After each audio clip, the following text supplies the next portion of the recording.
So we had one of our sisters that decided to go to a beauty supply store near Xavier University. Now, Xavier University in Louisiana, and it's a, black university. Well, as his sister go in there, okay, she starts to be followed and racially profiled by these Asian beauty supply owners. Let's go ahead and roll that clip. So I am currently in the beauty supply store in Norwood by Xavier University. And I had somebody following me so closely, like every time I turned, he turned. Like it was real ridiculous, right? A staff member approached me like, you okay?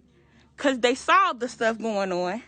So I politely told them when I came to the front how I felt as a patron of this store, like I was being intimidated because I was black and I did not need to be followed because I'm not going to steal. The gentleman here proceeds to then get smart with me, start talking in whatever Korean or whatever language he speaks, and start yelling.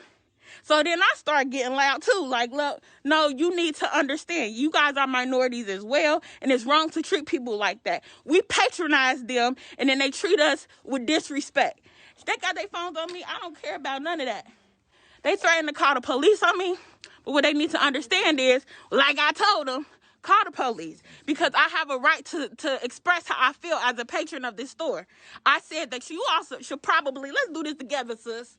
I said that you all should probably understand that how customers feel when you all are being rude. For me in this video, I'm not bothered or even really upset with the business owners. I'm not at this point in the game.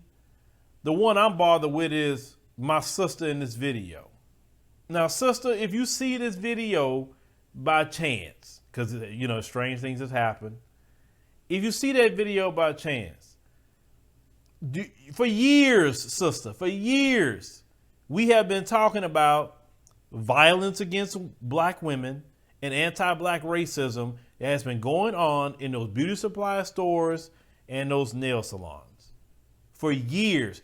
And things have even went viral. So you can't say you don't know this has been going on.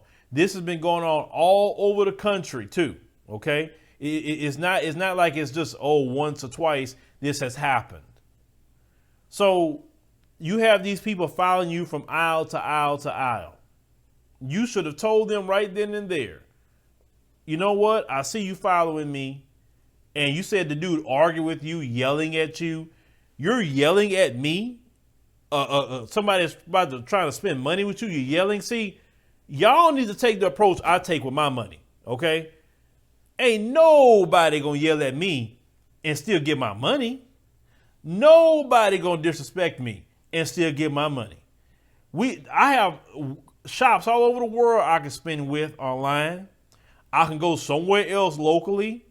I can do whatever I want to do in America, get somewhere else, but there ain't no way that I have to buy what you selling. If you're not selling oxygen, I ain't got to buy it from you. So F that and F you, I'm out and never coming back. And then what I would do at that point, that's why I say, please don't be rude to me in no store, because I'm going to tell you about yourself. I'm going to find out your name. I'm going to find the location, store number, and everything. I'm going to put you on blast. Nobody has treated me that way, at least not yet. But I'm waiting for you. I'm waiting for you. Oh, I'm waiting. But let me tell the sister something. As the brother, and I'm your brother, it's only so much that the brothers can do with this situation about the way you're being treated in these beauty supply stores and these nail shops. Because we don't really patronize them like that. So yeah, some of us may go in them to get pedicures, but outside of pedicures or manicure that some of us, decide to, get, we don't really patronize them like that. Y'all patronize them way more than we do. So you are supplementing their income. And they decide to disrespect you. Black women going to have to make a collective decision to say, you know what? We're done. We're done. We're going to go find the black owned nail salons. We're going to go find black-owned beauty supply. And if I don't have one in my area, then I'll just rather order it online. But I'm not going to give my money to them because they are disrespectful.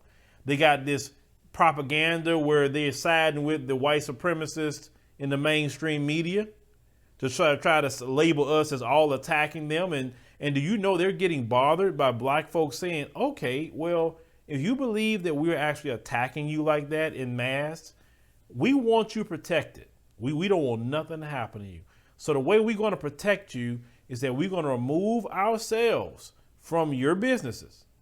And we're going to make sure to patronize our businesses. If we can't patronize our businesses, then we're just going to find somewhere to order it online.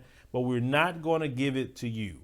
Or we're going to drive way out the way to support our businesses because we don't want you to feel that you scared or someone that looked like me that possibly can attack you. And I was reading one of them made a comment on my Instagram page. And one of them was saying, I said something about the comment. It made me want to go to their Instagram page. Now looking at, they made a comment saying, all the times we've been robbed, it's all been black people. Well, you ever heard of a thing called crimes by proximity?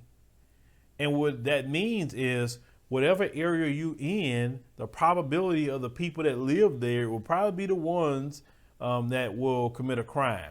So a lot of you, and I know this, have businesses in some rough areas in the black community. Some of you do. So when you do get something happen, 9 times out of 10, it probably will be somebody black if you're in a black community. If your business is in a white community, then the proximity, it would probably be somebody white. If it's a Hispanic community, it's called crimes by proximity. Most black folks would say if they ever dealt with some sort of crime or whatever, lived in a black neighborhood, they would say, no, ain't nobody white come over here and stole my car, or ain't nobody Hispanic came over here. I know somebody in this neighborhood or whatever, because crimes by proximity. That's anybody can say that, right? But continuing, recently, I was on a quest to make sure I find all the black-owned nail salons and shops, right? I found one. I made an appointment because I need to get my pedicure done, right? Yes, a pedicure. And I had some dusty dude show up on my Twitter when I made that statement. You men gets pedicures these days? I'm like, yes, Mr. Dusty. Ain't no woman wants you putting no hole in her sheets with your sandpaper feet. Get all that old dead skin off your feet. You know what I'm saying? Get them, your nails need to get cut, your cuticles. You ain't got to put on nail polish on there. You can just tell them to buff your nails and that's it. You know what I'm saying? Get something done. When you got a woman, your woman don't want your feet feeling horrible on her. When y'all trying to get all close with each other. Please, you don't want no woman's feet like that. She don't want yours to feel like that either. But close to my house, 2 minutes away, they have 2 nail salons that's owned by them. 2. I had to drive about 25 minutes or so into downtown Houston to go to the black-owned nail salon called Gloss Glam Factory. That's the one I went to in Houston. Look it up, Gloss Glam Factory. If you decide to go to Gloss Glam Factory in Houston, hey, tell them Phil sent you from African Diaspora News Channel. Just let them know. But I went there. Why? Because I want to support my community. I had a great time. The pedicure was great. The decor was good. When I talked to the sister at the front, she said, look, even the water we serve in the black owned, say, yeah, I know that brand, 1186. That is a black owned brand. I said, I know that. I said, I'm happy about that. So that's what I'm saying. Sometime you may have to drive a little further to get to the businesses that are in our community. Other groups do that. They do it. We the ones that don't, man, shoot, they right here. Well, I got to drive way over there when they right around the corner. Well, when you treat me right, you give my money. So I would say, I'd rather drive 25 minutes. I say this, I'm not walking. So what's the problem? I'm riding in my car, listening to music or listening to, some videos I want to listen to on YouTube. They ain't got time sit in front of the computer to listen to, or on my phone, whatever. Get there and enjoy myself and head on back home. And knowing I spent money in my community. But we got to stop funding. We have to stop funding our oppression, ladies and gentlemen. We have to stop funding that. Anybody that just go get my money is not going to demonize me or my people and think you're going to get my money. Sorry, that's not going to happen. So if they want to continue that propaganda with the Mzungu, that's fine. No problem. Like I said, I want them to be protected. I don't want nothing to happen. I don't want no crimes to happen to them. I want everybody to be at peace. And the best way we can do that, once again, to be at peace so everybody's protected, so nobody won't be assumed to be harming. Because see, the way they do in the propaganda, somebody going to just react on an innocent black person. And I don't want that. So to prevent that from happening, just remove yourself. And go to businesses in our community. Like I said, if not, order it online.